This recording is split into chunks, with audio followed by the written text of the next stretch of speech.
প্রিয় ষষ্ঠ শ্রেণীর শিক্ষার্থীরা, এসো পড়াশোনা করি চ্যানেলের পক্ষ থেকে তোমাদেরকে অনেক অনেক অভিনন্দন। আজকে আমরা তৃতীয় সপ্তাহের অ্যাসাইনমেন্ট লাস্ট অর্থাৎ ইংলিশের অ্যাসাইনমেন্টটা করছি।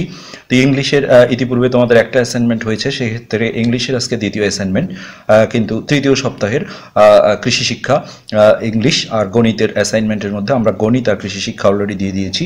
তো আজকে ইংলিশেরটা আমরা শেষ করে ফেলছি। তো এখানে যেটা তোমাদের হোমওয়ার্ক ছিল যে justify the title of the poem holding hands, যেটা তোমাদের বই এই লেসন 7-এ রয়েছে একটা কবিতা, হোল্ডিং হ্যান্ডস মানে হোল্ডিং মানে ধরে রাখা, হাত ধরে রাখা। হ্যাঁ, right at least 5 sentences.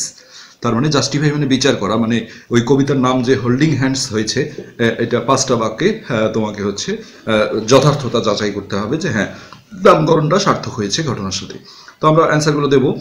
Lesson 8-এ grocery shop যে গল্পটা ছিল, এখান থেকে অ্যাসাইনমেন্ট দেওয়া হয়েছে। Have you ever visited any grocery shop? কখনো কি তুমি এই মুদির দোকান ভিজিট করেছো? Why did you go there? কেন গিয়েছিলে? And who with? কার সাথে? What did you see there? তুমি সেখানে কি দেখেছিলে? If you are yet to visit such a shop, যদি এমন হয় যে তুমি এখনও এই ধরনের দোকানে ভিজিট করো, হোয়াট আর দ্য রিজনস? কারণ কি? ন্যারেট মানে বর্ণনা করা। এনি অফ ইউর এক্সপিরিয়েন্স, তোমার একটা অভিজ্ঞতা বর্ণনা করো 300 ওয়ার্ডের মধ্যে। তো আমরা এখন উত্তরে চলে যাব।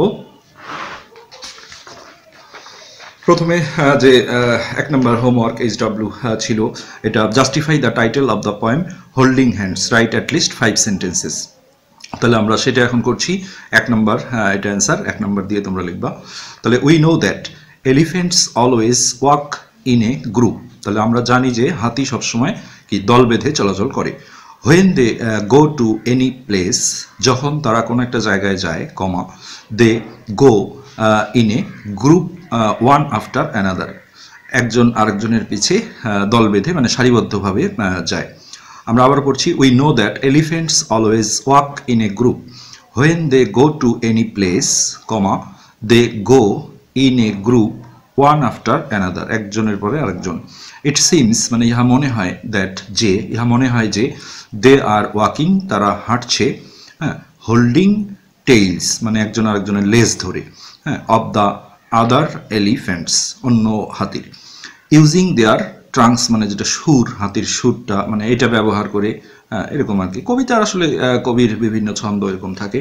ইট অলসো সিমস, এটা আরও মনে হয় যে, they it also seems that they are walking holding hands, আরও মনে হয় যে তারা তাদের হাত ধরে হাঁটছে ওয়ান অ্যানাদার, একজন আরেকজনের। So I think the title মানে ওই কবিতার যে নামটা ছিল হোল্ডিং হ্যান্ডস, তাই আমি মনে করি যে the title of the poem is justified with the poem, তাহলে কবিতার নামটা মানে যথার্থ হয়েছে বা সার্থক হয়েছে। তো এটাই ছিল আমাদের 1 নম্বর কোয়েশ্চেনটার অ্যান্সার। আমরা এবার 2 নম্বরে যাব, যেটা একটা আসলে প্যারাগ্রাফের মতোই লিখতে হবে। এটা নাম্বার 2, মাই শপিং এক্সপিরিয়েন্স, 300 ওয়ার্ডের মধ্যে তোমার এই বাজার করার একটা হচ্ছে অভিজ্ঞতা চেয়েছিল। তো ইট is very interesting and enjoyable, এটা খুব আকর্ষণীয় এবং মজাদার, two visit any grocery shop, যে কোনো একটা মুদির দোকান ভিজিট করা, অ্যান্ড বাই সামথিং এবং কোনো কিছু কেনাটা। তো আবারও পড়ছি, it is very interesting and enjoyable to visit any grocery shop and buy something, তারপরে ফুল স্টপ দিয়ে দিবা। রিসেন্টলি মানে সম্প্রতি, আই হ্যাভ বিন ভিজিটেড, আমি ভিজিট করেছি এ গ্রোসারি শপ, একটা মুদির দোকান, যেটা মনোহারি দোকানও বলে বাংলায়। আই ওয়েন্ট দেয়ার, ওখানে বলা ছিল যে তুমি কার সাথে গিয়েছিলে। I went there with one of my friends, one of থাকলে এটা বহুবচন হয়, মানে অনেক বন্ধুর মধ্যে একজন আর কি। তা আমি সেখানে আমার এক বন্ধুর সাথে গিয়েছিলাম। অ্যাজ মাই এল্ডার ব্রাদার, যেহেতু আমার বড় ভাই ওয়াজ অ্যাবসেন্ট ফ্রম হাউস, বাড়ি থেকে অনুপস্থিত ছিল, মানে সাধারণত বড় ভাইরাই যায় এরকম বোঝানো হয়েছে। হ্যাঁ, as my elder brother was absent from house, যেহেতু আমার বড় ভাই বাড়ি থেকে অনুপস্থিত ছিল, তাই সো না দিলেও হবে। আই ওয়েন্ট দেয়ার, আমি সেখানে গিয়েছিলাম। ফর বাইং, প্রিপোজিশনের পর দেখো আইএনজি বসে, কেনার জন্য। ফর বাইং সাম ডেইলি নেসেসারিজ মানে নিত্য প্রয়োজনীয় দ্রব্যাদি। NECE নেসে, SSA আর ওয়াই নেসেসারি বানানটা, নেসেসারি মানে প্রয়োজনীয়, কিন্তু ওয়াই উঠে যে বহুবচনের কারণে IES হয়েছে নেসেসারিজ। ফর আওয়ার ফ্যামিলি, আমাদের পরিবারের যে প্রয়োজনীয় দ্রব্যাদি এগুলো কেনার জন্য গিয়েছিলাম। আচ্ছা, সেখানে কি কি দেখেছিলে এরকম একটা প্রশ্ন ছিল। আই স দেয়ার, আমি সেখানে দেখেছিলাম মেনি থিংস, অনেক কিছু, লাইক মানে মতো, সেটা কি কি জিনিস দেখেছিলাম, যেমন চাল। I saw there many things, আমি সেখানে অনেক জিনিস দেখেছিলাম, যেমন চাল, তারপরে সুগার মানে যেটা চিনি, অয়েল তেল, অনিয়ন্স পেঁয়াজ, পটেটোস আলু, ডিম, এগস, মিল্ক, ভেজিটেবলস ইটিসি। এই লাইনটা আমি আবারও পড়ছি। I saw there many things like rice, sugar, oil, onions, potatoes, eggs, মিল্কের আর বহুবচন হয় না, uncountable noun, milk, vegetables etc. Departmental স্টোরে সবই পাওয়া যায় কিন্তু মোটামুটি। আচ্ছা, নেক্সটে হলো হাউএভার মানে যাই হোক। I opened my shopping list, আমি আমার বাজার করার যে লিস্ট থাকে সেটা ওপেন করলাম অ্যাট ফার্স্ট, প্রথম। দেন ফ্রম এ শপ, তারপর একটা দোকান থেকে। আই বট, আমি কিনেছিলাম 2 কেজিস পটেটোস, 2 কেজি আলু, 1 কেজি কিউকাম্বার মানে হচ্ছে শশা, মানে তরি তরকারিও পাওয়া যায় এখানে। তো আমরা এই পর্যন্ত শেষ করলাম, আরও আছে, আমরা পেজটা জাস্ট উল্টিয়ে নিচ্ছি।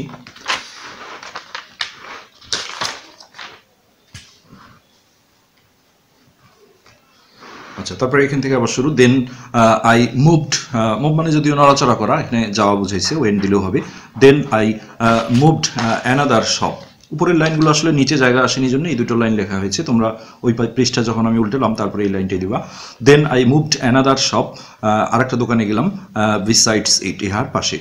ফ্রম দ্যাট শপ মানে সেই দোকান থেকে, আই বট, আমি কিনলাম, সাম মশলা অ্যান্ড জিঞ্জার মানে আদা, মানে কিছু মশলা কিনলাম আর আদা কিনলাম। ফ্রম হেয়ার, এখান থেকে, I also bought half a KG green paper, যেটা কাঁচামরিচ, অ্যান্ড রেড চিলি, শুকনো মরিচ যেটা বলা হয়, এটা কিনলাম। আবারও পড়ছি। From that shop I bought some masala and ginger. From here I also bought half a KG green pepper and red chilli. I again bought, আমি আরও কিনলাম, 1 KG sugar and 1 KG salt, 1 KG চিনি আর 1 কেজি লবণ। তো okay, the shop was over crowded মানে জনবহুল ছিল, ভিড় ছিল। এটাও আসলে জানতে চাওয়া হয়েছিল যে এখানে তোমার কেমন অভিজ্ঞতা হলো, সেই জন্য এই জিনিসগুলো দিতে হবে। So it was taking some extra time, যেহেতু ভিড় ছিল তাই এটা একটু বেশি সময় নিচ্ছিল, টু ডেলিভারি দ্য গুডস মানে কিন্তু মালপত্র। নর্মালি গুড মানে ভালো, আর গুডস মানে এটা কোনো বহুবচন ফর্ম না, গুডস মানেই হলো ম্যাটেরিয়ালস বা মালপত্র।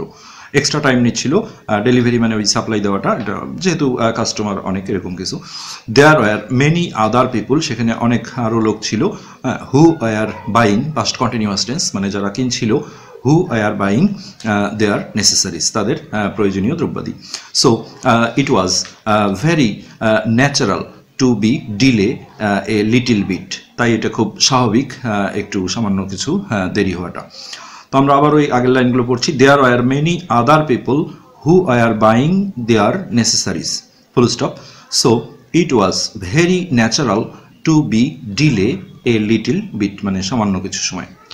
আচ্ছা, নেক্সট প্যারা আমরা যেটা বলবো, দেন উই ওয়েন্ট, উই বলা হচ্ছে এই কারণে যে সাথে বন্ধু ছিল এই জন্য আমরা।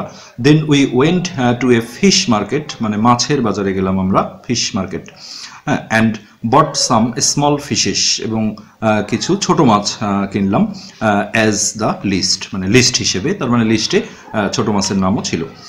আচ্ছা, আফটার বাইং স্মল ফিশেস, এই ছোটো মাছ কেনার পরে, প্রিপোজিশনগুলোর পরেই দেখো আইএনজি হয়। আফটার বাইং স্মল ফিশেস, ছোটো মাছগুলো কেনার পরে, we returned to that shop, আমরা আবার ওই দোকানে ফিরে আসলাম। অ্যাট দিস টাইম, এই সময়, আই ফেল্ট সামথিং টায়ার্ড, মানে আমি যেহেতু অনেক ঘোরাফেরা হয়েছে, মাছের বাজারে আসলে বেশ ভিড় থাকে, আমি কিছুটা ক্লান্ত অনুভব করেছিলাম। তো আবারও এই লাইনটা পড়ছি আবার। After buying a small fishes we returned to that shop. At this time I felt something tired, but at the same time, একই সময়, আই ওয়াজ এনজয়িং মানে আমি খুব উপভোগ করছিলাম, past continuous tense, enjoying my first shopping in my life, আমার জীবনের প্রথম এই কেনাকাটাটা আমি খুব উপভোগ করছিলাম। তো আবারও পড়ছি এই জায়গাটা। At this time I felt something tired, but at the same time I was enjoying my first shopping in my life. It was really an enjoyable to me as a first time shopping. তাহলে এটা প্রথমবারের মতো কেনাকাটা হিসেবে আমার কাছে খুব সত্যিকার অর্থে কি উপভোগ্য ছিল। I took all the things I bought, আমি নিলাম সব জিনিস যেগুলো আমি কিনেছিলাম। মাই ফ্রেন্ড হেল্পড মি, আমার বন্ধু আমাকে সাহায্য করেছিল, টু ক্যারি, ক্যারি মানে বহন করা, এটা ACARRY, to carry the shopping bags, কেনাকাটার যে ব্যাগগুলো ছিল এটা বহন করার ক্ষেত্রে আমার বন্ধু হেল্প করেছিল, টু মাই হাউস, আমার বাড়িতে আনতে। আচ্ছা, he is really my best friend, সে আমার সত্যিকার অর্থেই ভালো বন্ধু। অ্যাট লাস্ট মানে অবশেষে, we return to our house, আমরা আমাদের বাড়িতে ফিরে আসলাম, উইথ টায়ার্ডনেস, ক্লান্তি নিয়ে, হ্যাঁ, ইন বডি মানে দেহে ক্লান্তি নিয়ে, বাট হ্যাপিনেস ইন মাইন্ড, কিন্তু মনে আনন্দ বা সুখ নিয়ে। আই, এখানে উইল আছে একটা, I will never forget that experience, আমি এই অভিজ্ঞতাটা কখনো ভুলবো না। তো এই জায়গাটা আরেকবার পড়ছি, he is really my best friend, full stop, at last we return our house with tiredness in body, হ্যাঁ, but happiness in mind, full stop. I will never forget that experience, আমি এই অভিজ্ঞতাটা কখনো ভুলবো না। এরপরে দুটো লাইন, এটা আমি উপরে তুলে রেখেছি আসলে, পৃষ্ঠাটা আর উল্টে নিই। তো এটা করলে আমাদের এখানে শেষ হয়ে যাবে। আই শেয়ার্ড দ্যাট এক্সপিরিয়েন্স, আমি এই অভিজ্ঞতাটা শেয়ার করেছিলাম, উইথ মাই ফ্যামিলি মেম্বার্স, আমার পরিবারের সদস্যদের সাথে, হ্যাঁ, ফ্রম দ্যাট টাইম, ওই সময় থেকে, যেহেতু একবার অভিজ্ঞতা হয়ে গেছে, আই সামটাইমস, আমি মাঝে মাঝে, গো টু গ্রোসারি, এই মুদির দোকানে যাই, ফর বাইং থিংস। তো এইভাবে লিখলেই হয়ে যাবে। আসলে 300 ওয়ার্ড একদম কাটায় কাটায় যে হতে হবে তা না, তারপর আমি গুণে দেখেছি, এটা হয়ে গেছে প্রায়। সেক্ষেত্রে আজকে আমরা ষষ্ঠ শ্রেণীর তৃতীয় সপ্তাহের ফুললি শেষ করে ফেললাম। এটা আসলে অনেক কষ্টের কাজ। তোমাদের কাছে একটাই রিকোয়েস্ট যে আমার চ্যানেলটা সাবস্ক্রাইব করবে, শেয়ার করবে, বন্ধুদেরকে জানাবে যে এই চ্যানেলে এই তোমাদের অ্যাসাইনমেন্টগুলো রয়েছে। আজকে এই পর্যন্তই, পরে আরেকদিন আবার কথা হবে। ধন্যবাদ।